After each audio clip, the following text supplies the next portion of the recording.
po ay makarating sa lugar na ito. Subalit,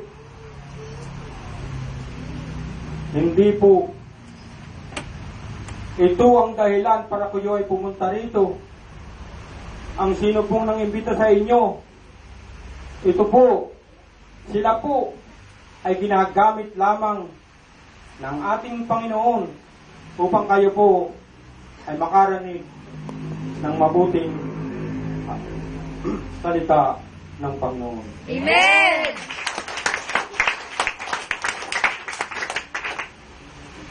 Kung kayo po ay mga bago lamang sa mga ganitong gawain, hinihiling ko lang po ang inyong paimanhin kung sakaling sa oras na ito, hindi po ninyo akalain na ang gawain ito ay para sa ating Panginoon. Kaya mga kapatid, hinihiling ko, hindi sana ito ang una at huli ninyong pagpunta sa lugar na ito o sa lugar na mayroon pang mga gawain na kung saan ang itinataas natin ay ang ating Panginoong Jesucristo. Amen! Kaya mga kapatid, hinihiling ko lang po mga kapatid na kung tayo po ay sa ating Panginoong Jesucristo, pumalakpak po lamang tayo sa altar. Amen!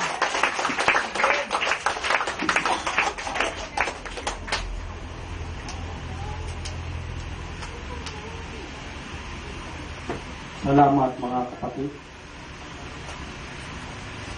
Alam kong bawat isa sa atin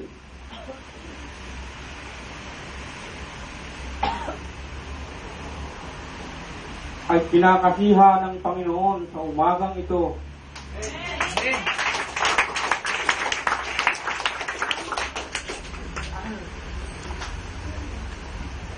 Hindi man sila pinaghihimalaan, subalit kung tinatanggap ninyo ang ating Panginoong Jesucristo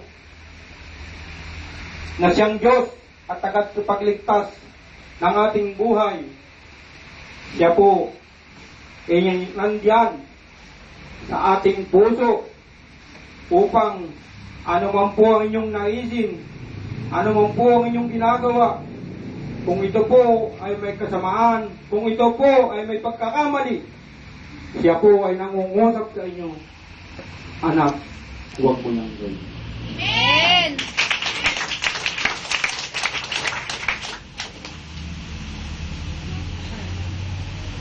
Marami sa ating mga kapatid ang maaring hindi pa nakararanas ng ganitong mga pagkakataon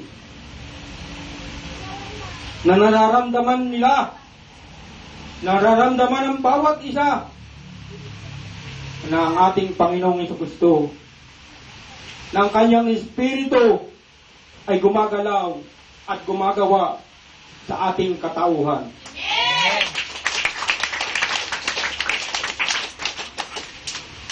Sinabi ko na po sa inyo,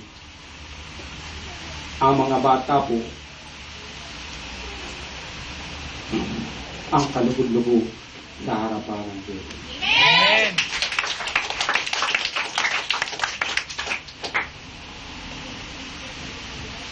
Sapagkat tunay nga po ng mga bata na walang kamuwang-muwang, walang kalaman sa daigdig, walang kalaman sa makalupang mga gawain, sapagkat tunay pong mga anghilang kanilang kalaro sa araw at gabi na kung saan sila po ay binabantayan. Higit sa lahat ang kanyang mga magulang. Subalit, hindi natin alam ang ating mga anak. Nilalaro ng mga anghel. Amen! Naniniwala po ba tayo na tayong mga nilalang may mga anghel de la guardia? Amen.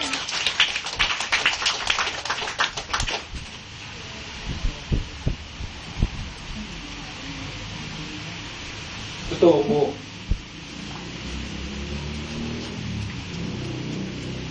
Totoo pong lahat sa atin ay may mga anghel de la guardia. Subalit, kung tayo pong lahat ay hindi susunod at hindi niya tayo at hindi natin siya pakikinggan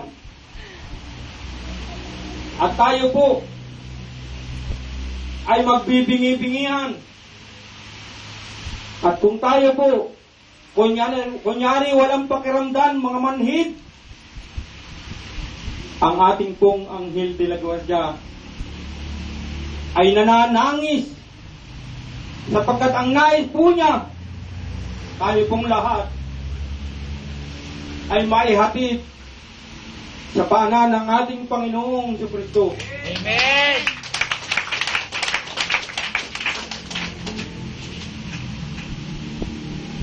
Totoo nga po mga kapatid na lahat po tayo, lalo higit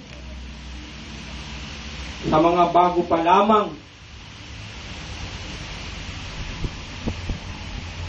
mga bata pa lamang sa pananampalataya na kung sabihin niya, mga bata, ang kinakain pa lamang ay gatas at hindi pa pwedeng pakainin ng karne.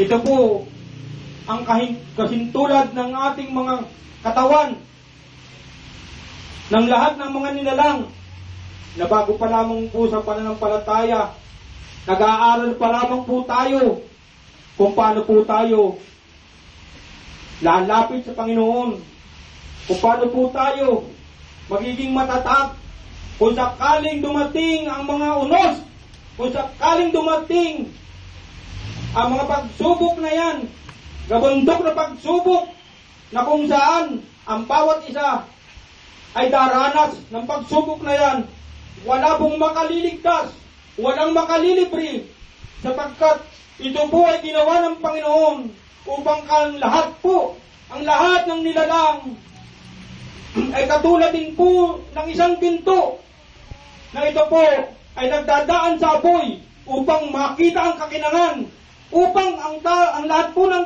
nilalang niya, lahat po ng may buhay, lahat po ng tao ay nais po niya na daanin sa pagsubok upang po makilala kung sino po ang karapat-dapat sa kanya, kung sino po ang nais niyang kunin, kung sino po ang kanyang isasama sa kanyang pagbabalik. Amen. Kaya mga kapatid, kung nais ninyo na tayo makasama, kung nais ninyo na tayo makasunod sa ating Panginoong Jesucristo, hinihiling ko lang po ang mga kapatid.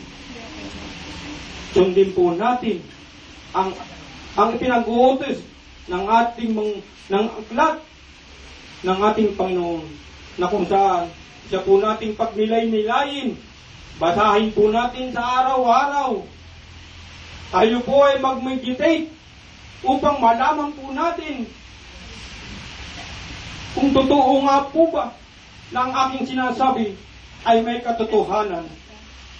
Kaya po mga kapatid, wala pong pinipigil, wala pong sinasansala na bumasa ng banal na aklat sapagkat ang lahat po tayo ay nananais ng Panginoon nang magbasa ng kanyang mga salita sapagkat hindi po tayo makararating, hindi po tayo tatanggapin ng ating Panginoon kung tayo po ay palaging nandito sa batang isip, sa hindi tumutupad sa gawain ng Panginoon. Sapagkat ang nais ng Panginoon, tayo po ay lumakad, pumaroon sa kanyang pinaruroonan sa ngayon, na kung saan ito po ang langit na pinaruroonan ng ating Panginoong Jesucristo. Amen.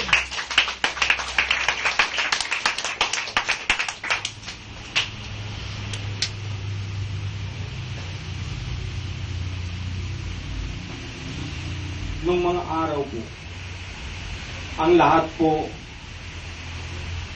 nung wala pa ang ating Panginoong Jesucristo, sa lumang tipan pa lang po,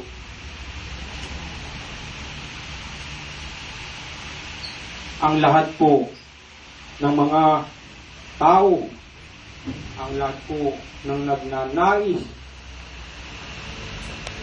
na